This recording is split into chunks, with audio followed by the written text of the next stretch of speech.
Our next guests are the adoption coordinator of the 10th Annual Mutt Derby, Susan Peake, and assistant coordinator Lynn Anderson, and JR. Can't forget Mr. JR.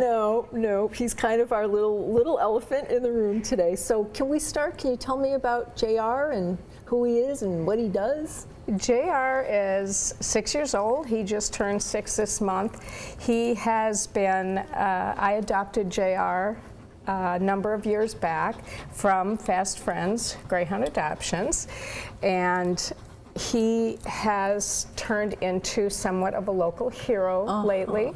Tell us about that. Greyhounds are universal blood donors, and JR was asked in an emergency situation if he would volunteer for the job, and we allowed him to donate blood, and he saved a little dog's life not once but twice. Oh my gosh.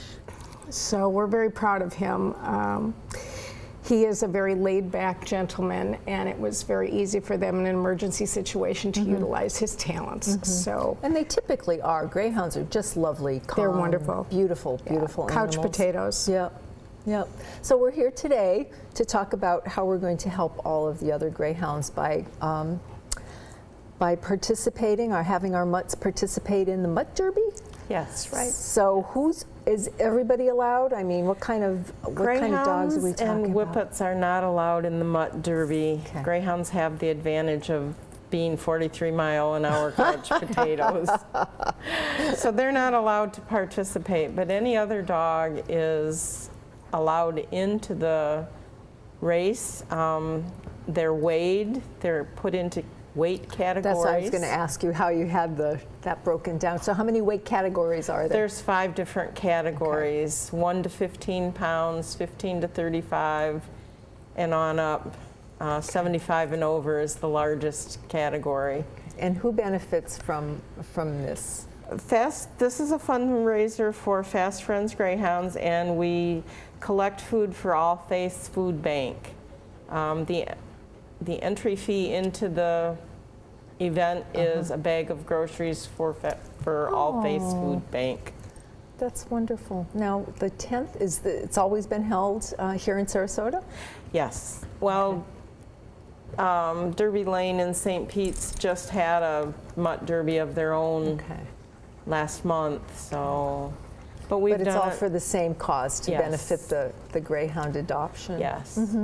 Now, I know that it must take a huge number of people to put this type of event on.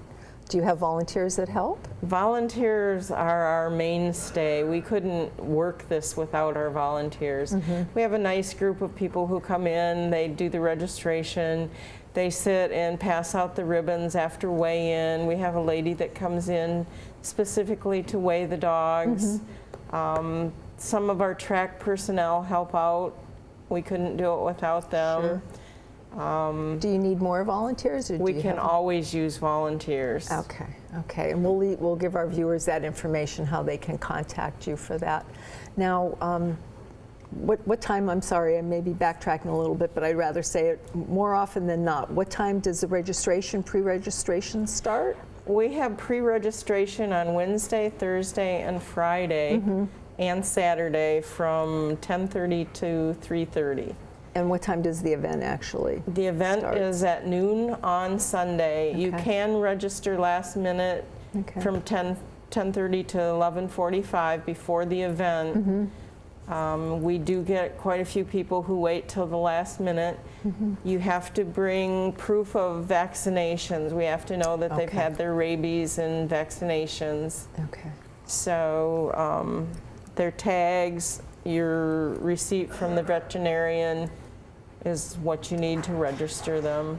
Okay, all right. And can you tell us about Fast Friends Adoption and how you became involved in that, Terry? I became involved when a friend of mine who was a part of Fast Friends asked if I would possibly foster. Our dogs, we have many dogs available, but we like to get them into fosters. Foster homes are very important to the dogs when they first come off the track before they go into their permanent forever families. So over the past 2 years, I have been blessed to be able to have fostered 74 dogs total. In how many years? 2. Oh my gosh. Yes, in 2 seasons. Personally, I have done 74 dogs, and we're always looking for foster families that would go ahead and take them into their homes for an undetermined amount of time. Usually it's a very short amount of time, but it gives them the chance to learn things, everything from differences in carpeted floors to tile floors, the difference of even having treats and milk bones and biscuits. Sometimes they have other pets in their house, and the dogs get to know them. They get to understand what it's like to live inside of a home versus being on the track and living in a kennel type situation. So that is something that we're always Very looking important, for. Yes, right. very important for us to have fosters to volunteer. Okay, and then of course if you foster and you decide to keep the lovely animal. We call them foster failures. We love people like Foster that. failures. Absolutely. I like that. I That's have great. failed personally 8 times. Oh my so I have geez. 8 of these lovely greyhounds at home. Oh gosh. Okay. Yes. Well, thank you very much. And ladies, thank you for being here. And let's have a fun event, and we'll Thank get Justin. you very Thank much for you having so us, much. Nancy. We appreciate it. Thank you. Coming up next on Suncoast FYI, the founder of the Marietta Museum of Art and Whimsy.